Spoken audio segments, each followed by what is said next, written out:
Its power has always been understated yet pretty much persistent. Jade refers to two distinct minerals, nephrite and jadeite. They are visually pretty much similar. While preparing this episode, I was reading a fascinating reference book. And this episode is not about the book itself, but I'm simply using it as a reliable source, one among many others. In previous episode, we explored the world of fire with rubies, nature with jade, and authenticity with emerald. In this episode, we are ascending to heavens. Let us start with turquoise, heaven, earth, protection. Turquoise is one of the rare stones whose story begins not with decoration but with belief. Long before it was chosen for beauty, it was chosen for protection.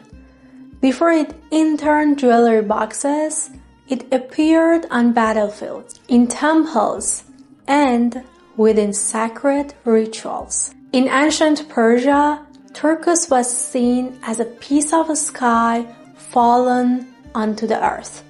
It was believed to protect against evil and sudden death. Warriors set it into armor, sword hilts, trusting the stone to warn them of danger by fading or cracking. Wearing turquoise was not ornamental. It was very much purposeful. In Egypt, the stone carried a different but equally powerful meaning. Turquoise was sacred to Hathor, goddess of love, joy, fertility, and music.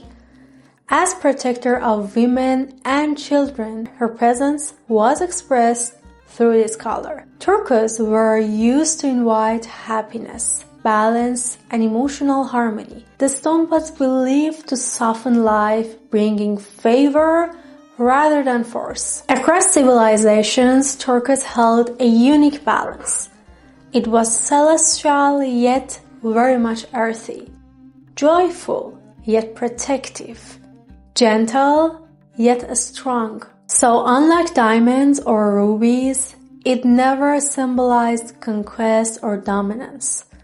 Its power came from stillness. Its power came from guardianship. In the early 20th century, turquoise found a new voice. So during the arts and crafts movements, it became a symbol of resistance to industrial excess. Artists embraced its irregular shapes and matte surface. Its softness stood in contrast to the sharp brilliance of diamonds. Turquoise spoke of the handmade, the organic, and us, the human.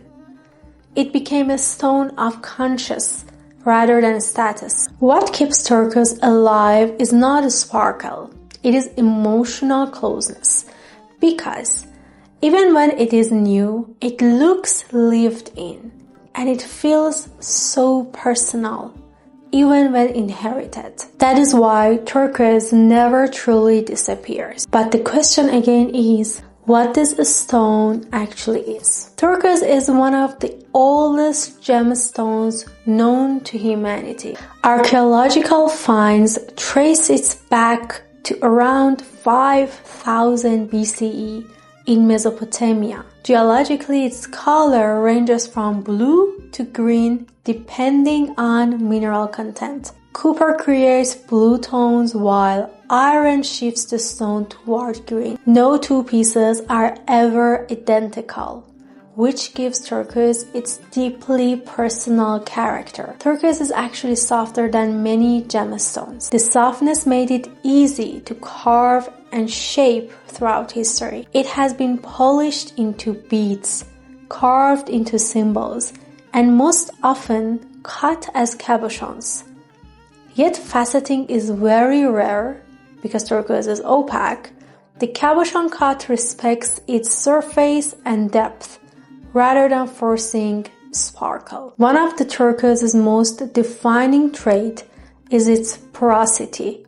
It absorbs oils, moisture, and even the chemistry of the wearer's skin. So over time, its color may deepen or change slightly. This is not damage, it is aging. and turquoise records life. It evolves with wear and becomes uniquely yours. Among all varieties, Persian turquoise holds legendary status. Mined for centuries in Nishabur, ancient Persia, this turquoise is prized for its dense structure and clear sky blue color. Its hue defined the ideal turquoise shade for generations. Persian turquoise adorned thrones, sword handles, vessels, and ceremonial objects, long before modern jewelry embraced it.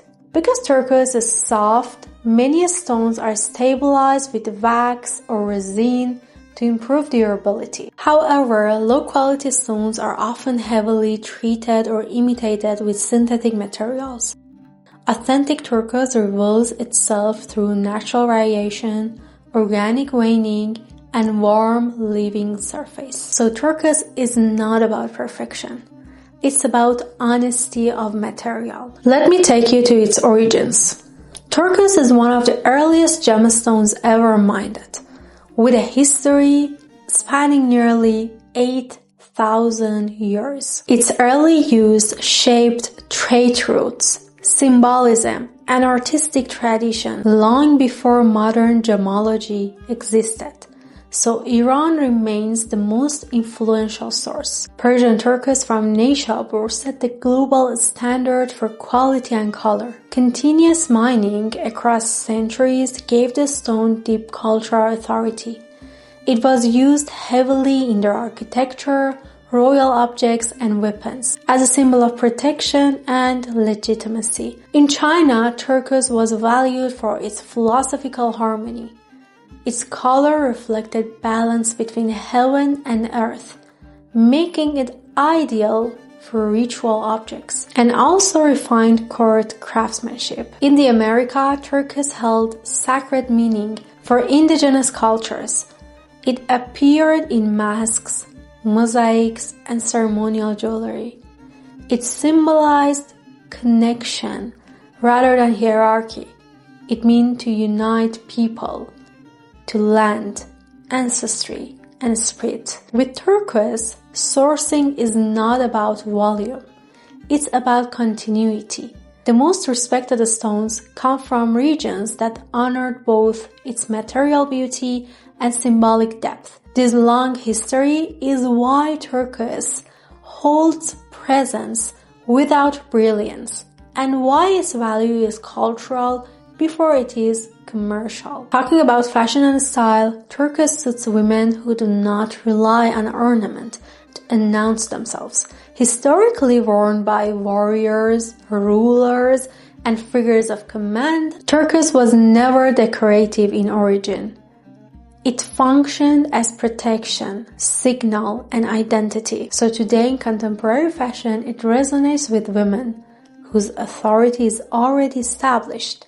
Women whose presence is registered before it is displayed. And that is why modern women use turquoise for individuality, creative control, and emotional clarity. You can choose it deliberately, not excessively. Public figures associated with turquoise tend to use it with intention and consistency. From the Hollywood to Bollywood, turquoise appears on personalities defined by charisma and command, like a turquoise bracelet which is not a seasonal styling, or like the way Priyanka Chopra incorporates turquoise sparingly, rings, earrings, as secondary accents. The stone adds depth to structured silhouettes without competing with them, reinforcing elegance through control. It introduces warmth into precision. In Hollywood, turquoise aligns with women who understand visual hierarchy, and that scale is very much intentional. Or Jennifer Aniston, the next good example here, who pairs turquoise with neutral wardrobe, using it as contrast rather than spectacle. The result is relaxed authority. It makes you more open, so it supports communication, self-expression, and composure, which are very essential qualities for every woman in visible roles, because its energy is steady and protective. And for sure, this is not a stone for decoration. It is a stone for alignment. Turquoise does not behave like conventional gemstones. It does not rely on brilliance. It alters the atmosphere around it. So styling turquoise is about a very cool balance between earth and refinement. It performs best when treated as a surface. Turquoise is dominant, porous, and matte. And if I want to give you a very good example, I can say painters technically understand blue as atmosphere, not accent. So turquoise works the same way. And for metal choices, turquoise blends the most with gold. Yellow gold creates a structural contrast and stabilizing this stone's softness. Historically, this pairing was very deliberate. Gold frames turquoise and grounds it and elevates it from craft to fine jewelry. Warm gold tones emphasize turquoise's sky blue quality and prevent it from drifting into a casual territory. Rose gold can soften it further by adding a bit more intimacy. And when it comes to aged or matte gold, it enhances its mysterious ancient character. And I do believe that this is the best combo. And about silver, I can say that it can work only under strict conditions. Minimalist designs, architectural forms, and modern wardrobes. With silver, turquoise actually becomes a bit cooler and more graphic. It is also important to respect the irregularity when it comes to styling. Turquoise is strongest when its natural irregularity is preserved. Cabochon's nuggets, asymmetrical cuts, and organic forms feel very intentional. So, excessive precision flattens the stone's emotional resonance. Large turquoise pieces work the best on you when they are single. One ring, one cuff, one necklace. Because when they come in multiple pieces, the authority of each of them will be totally killed because they overpower each other. And about small turquoise details, they work the best against clean silhouettes because the stone should read as punctuation, not just decoration. And about color palette, I can add that turquoise pairs naturally with landscape neutrals. Ivory, sand, camel, soft brown, washed denim, because these tones allow the stone to radiate without competition. And for contrast, avoid saturated jewel tones. Rust, olive, charcoal, faded black, something like that. Because turquoise against black work best when gold is present to mediate contrast. By day, it is intelligent and composed. A pendant with linen, a ring on bare hands, a bracelet beneath a rolled sleeve, and in evening, it must be singular and very deliberate. One piece, pretty much treated as an object. It pairs well with clean necklines and sculptural silhouettes. Turquoise does not need a sparkle to command attention, and it needs space, and that's its power. In formal context, turquoise stabilizes dramatic silhouettes and prevents excess from becoming theatrical. But have you ever wondered what stories some famous turquoise jewelry bring with them? Few jewels illustrate turquoise narrative power as clearly as the Mary Louise tiara.